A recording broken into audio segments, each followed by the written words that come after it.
汤豆腐店的老板这辈子都不可能知道，自己竟然还能见到曾祖父故事里的那位斋藤小姐。据说就连他曾祖父都不知道斋藤小姐叫什么，只知道她姓斋藤，而斋藤又是日本排名比较靠前的姓氏，所以就更无从追溯。林婉儿吃过这碗汤豆腐，付了钱，便背着书包欢快地离开了小店。出门之后，她依旧朝着金阁寺的方向走，但注意力一直都在周围的各式店铺里。林婉儿曾在日本生活过很长一段时间，一直到进入20世纪之后才离开。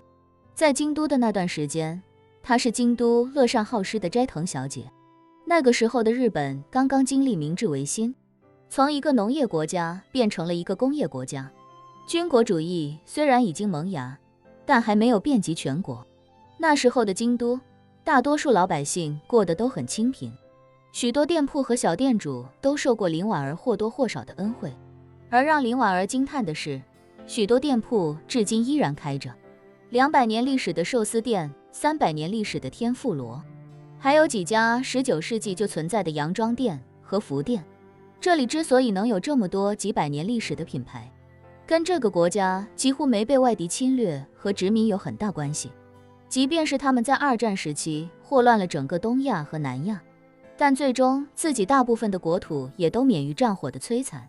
所以这些老字号的牌子也就都传承了下来。当林婉儿像个逃学从大阪来京都一日游的高中小姑娘，穿行于京都街头的时候，金阁寺内的安承熙对林婉儿的动向一无所知。他自从假死脱身之后，这么多年一直在做的事情，就是在暗中布局，没想过自己竟然也会暴露。在林婉儿抵达京都的20分钟前，唐四海就已经辗转来到了金阁寺内，见到了安承熙。安承熙对他这次的布局很满意，称赞他：四海，这次你功不可没，过去这些天你也辛苦了，未来一段时间就留在这里好好休息吧。萧初然一家3口已经离开华夏，而且萧初然的灵光一现，也彻底杜绝了萧长坤和马兰2人的风险。对安承熙来说，这是最佳的局面。唐四海有些感慨地说：少夫人离开，少爷应该很痛苦，不知道多久才能走出来。安承熙点点头，叹息道：萧家3口虽然走了，但我知道晨儿现在肯定很焦急，也很痛苦，不然不会第一时间把李亚林找来帮忙。他自然是想拼尽全力找到萧初然的。说到这里，他的内心感觉十分不是滋味，毕竟他的本意也不是想要暗中操纵叶晨的生活，亦或者作为母亲对叶晨各种管控。之所以要想尽一切办法让萧初然离开，就是因为叶晨这段时间的修为提升太缓慢，迟迟打不开泥丸宫，意味着他永远与吴飞燕之间隔着一道无法逾越的天堑。无论是吴飞燕还是10万大山里的孟长生，都不会给叶晨太多的时间。再不让叶晨全力以赴地提高修为，一切复仇大计都将灰飞烟灭。为此，他甚至已经做好了将来被叶晨怨恨的准备。他过去这20年忍辱负重，就是为了给叶晨博一个机会，一个扫清一切障碍，永远不用再躲躲藏藏的机会。于是他感慨道：将来与晨儿见面时，他自然会知道一切都是我在暗中推动，到时不知会不会恨我。唐四海恭敬道：夫人是为了大局，想来少爷一定能够理解您的良苦用心。安承熙点点头，悄悄拭去眼角的泪水，微笑道：吴飞燕一直认为我还没死，说不定我都活不到晨儿获胜的那天。若是那样，你和孙姐谁活下来，谁便去见晨儿，把这一切真相告诉他。只要他能笑到最后，便是怨我恨我不理解我也都没关系，只是我必须让他知道，这么多年他并非一人独行。此时金阁寺已经关闭的正殿之上，年迈的空隐法师正带着自己几位最欣赏的弟子，在蒲团上盘腿而坐，聆听景清法师讲法。景清知道这次空隐关停整个金阁寺，帮了安承熙不少的忙，所以也非常用心地传授他自己对佛法的深层见解。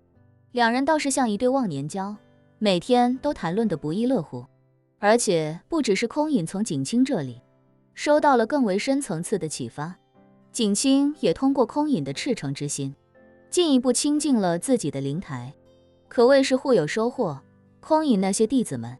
也都从两人的讨论中受益匪浅。只是空隐法师年纪大了，身体状况也不太好，长时间盘腿打坐，对体力消耗很大，所以他与景清法师之间的交流学习，总要频繁因为他的身体状况而暂停，待他恢复些许之后再继续。眼见大家交流了一个上午，空隐法师的身体状况明显不太好，连喘气都变得急促许多。景清法师便双手合十道：南无阿弥陀佛。空隐法师看起来有些疲累，不如我们上午就到这里，法师回去好好休息，下午再视情况决定。空隐因为强撑坚持，有些勉强的摆摆手，用一口流利的汉语笑着对他说：景清法师，我最近感觉自己大限将至，恐怕时日无多。华夏古人说，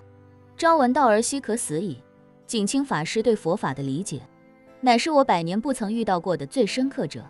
所以在圆寂之前，能多听一些就多听一些，还请景清法师不吝教诲。